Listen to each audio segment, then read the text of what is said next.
¿Cómo está? This lesson is going to be called the dividing syllables. In Spanish, separación en sílabas. Technically it's called syllabication, where we take a word and we divide it into syllables. We're going to learn 3 basic rules here on what to do with words and how to divide them in. Well, words are made up of vowels and consonants, right? Vowels are a, e, I, o, u, and the consonants are all the other letters. Let's look at the vowels first. Here is the basic rule. The basic rule of Spanish syllabication is to make each syllable end in a vowel whenever possible. So, let's look at a couple of words and see how that would work. For example, this word here is civilized. In Spanish, it is pronounced civilizado. And you notice that every syllable is divided where you have the syllable ending with a vowel. That's the general rule. You try to do that. Try to end the syllables with vowels. The second word is a conch. You don't know what a conch is? It's a sea snail. They're delicious. They make some delicious soup in Honduras with the conch. In Spanish, we call them caracoles. Caracoles. Notice, in with a vowel, in with a vowel, in with a vowel. Here we could not end with a vowel because the S would be by itself, so we would stick the S at the end of this syllable. Caracoles. The next one is a verb. It means to dream. Soñar. Soñar. Ended with a vowel and the S-O. Here we couldn't end with the A. We had to attach the R. So very often you'll have 3 letters making up a syllable. One being the consonant and a vowel in the middle and a consonant at the end. Soñar. Casado. Casado, which means married. Every one of those syllables ends with a vowel. Excelente. Remember the other rules about which syllable gets emphasized? Well, remember, if the last letter is an O, it is the next to last that gets emphasized. Civilizado. Civilizado. This one ends with an S. The rule is it's an O, S, or an N. So this is caracoles. The co gets emphasized. This one ends with an R, so it's the last syllable. Soñar. And this one ending with an O, the next to last, casado. Casado. So all the rules are kind of coming together with our pronunciation. We learned the vowels. We learned the sounds of the letters. We learned where to emphasize which syllable. Now we know how to divide our syllables. Let's continue. Now, there are 2 types of vowels. There's a, e, I, o, u. We're going to divide them into 2 groups. All right? We're going to divide them into a group that are weak vowels and a group that are the strong vowels. Let's look at the strong ones first. These 3 vowels are considered strong vowels. It's just the way they sound. A, e, o. So just remember that. You might make a note of it. It's in your book. You can make a note there in your book. The 3 vowels that are strong are a, e, and o. The 2 vowels that are weak are the letters E and the letter U. So, knowing that these are strong, these are weak, let's look at our rules. Rule numero 1. When it comes to the vowels, strong vowels are always divided. So, if we have an A next to an E, we're going to divide it. If we have an E next to an O, we're going to divide it. And a special note that the letter E and U, if it has a written accent on it, it's strong. So we're going to treat it as a strong vowel. So these vowels written this way, if they're side by side in a word, we draw a line between them. Let's look at some examples here. On this word, which is a canoe, in Spanish, it's canoa. Canoa. You notice that it has an O and an A side by side. We draw a line between them because they're strong vowels. Canoa. Here we have I read. Leo. We divide a line between them because this is strong and this is strong. Leo. Here we have trae, meaning coming from the word to bring. Trae. These are divided. Here we have a word coming from believe, cree. 2 strong vowels are divided.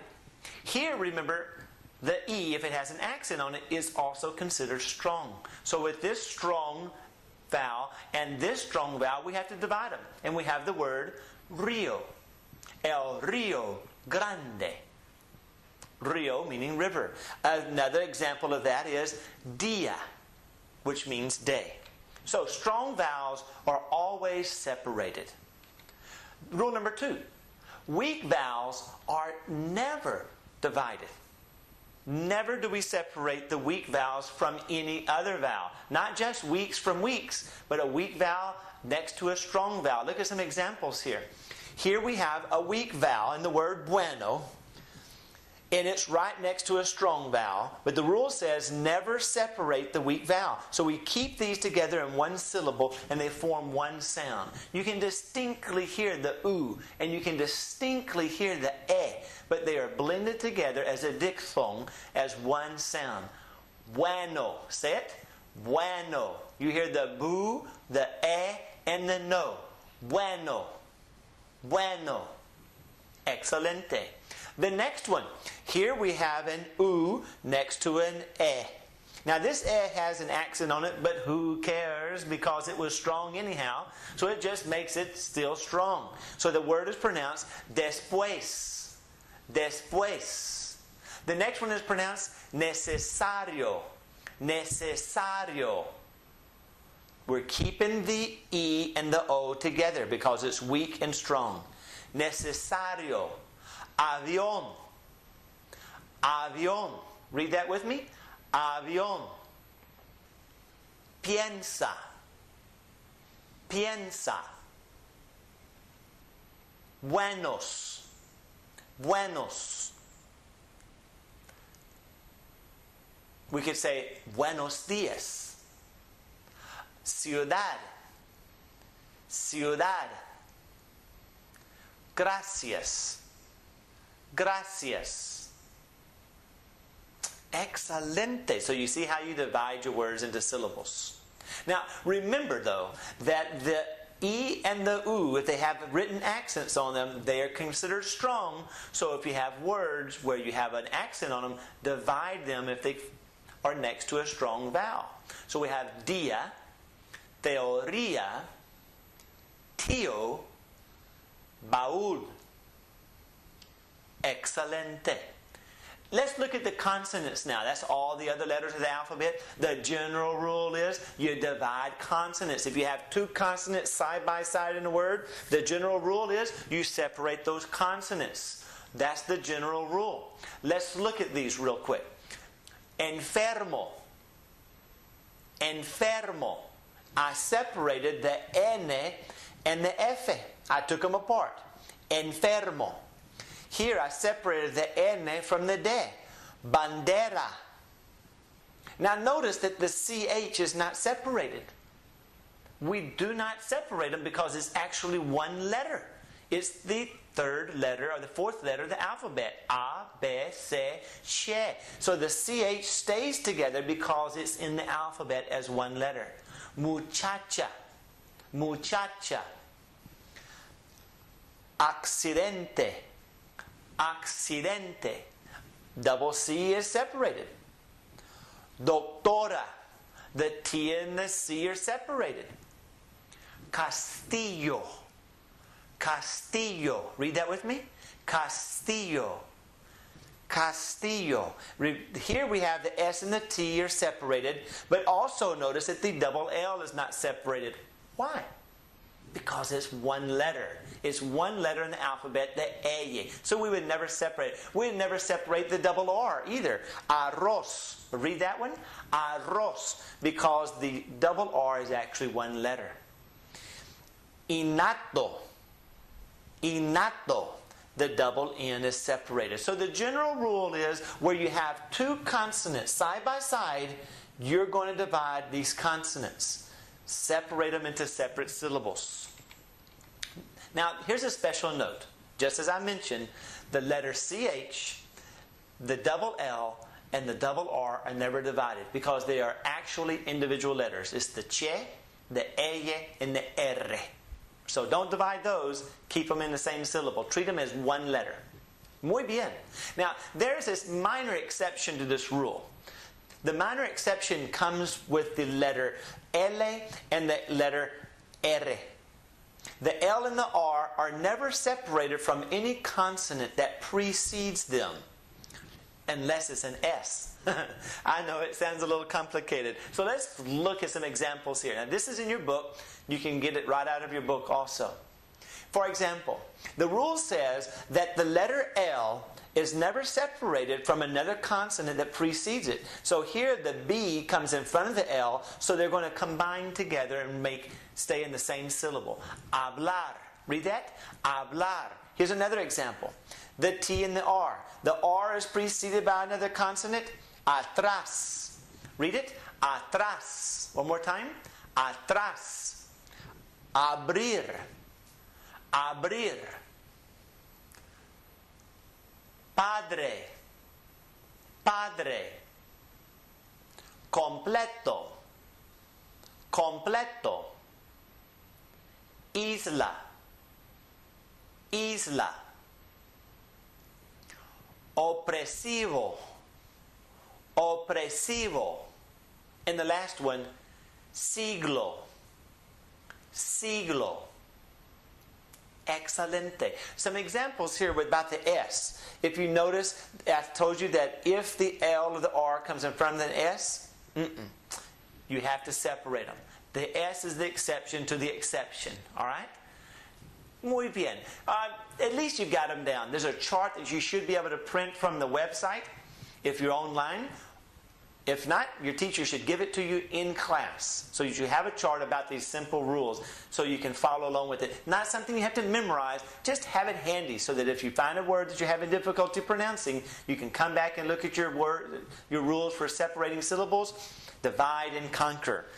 Excelente. Now, one last thing I'll mention here. There can be the combination of 3 or 4 consonants. All right? And you're going to divide them according to the rules that you've already learned. The letter S should go with the preceding syllable if S is one of those 3 or 4 letters. We can look at some examples here, real quick. Estructura. Estructura. Notice we have an S, T, and an R, all of them together here. Well, the rule tells us that the R, when it's preceded by another consonant, they stay together. The third one is the S, and it tells us the S will go with this syllable in front. Estructura. Muy bien. Convenir. Convenir. Extraño. Extraño. Here we have the X, the T and the R, all 3 of them side by side. The R and the T get to stay together and the X is separated. Obscuro. Obscuro. Here we have a C, an S, and a B. The rule says when you have 3 or 4 consonants and an S is involved, the S will go with the first syllable. Obscuro. Here we have a T, an S, and an N together. Again, the S comes to the first syllable. Constante. Constante. This one, estrella. Estrella. Here, inflexible. Inflexible. And the last one, instrucción. Instrucción. That's what I'm giving right now is instrucción, instructions. Hey, muy bien. You did a great job with this lesson. Just have the rules where you can find them so that as we move forward, if we have difficulty with a word, we can come back, divide it into syllables, look at our rules, which syllable gets emphasized, and then pronounce the word with confidence. So from this point, you should know all of the letters of the alphabet. You should be counting 1 to 100 with no problem at all. Even the hundreds you should be able to handle. You should have these rules that we learned about syllables and the rules about accents where you can find them. Not memorize them, just locate them. From here, we're going into the actual lessons of the language. See you in the next lesson. Adios.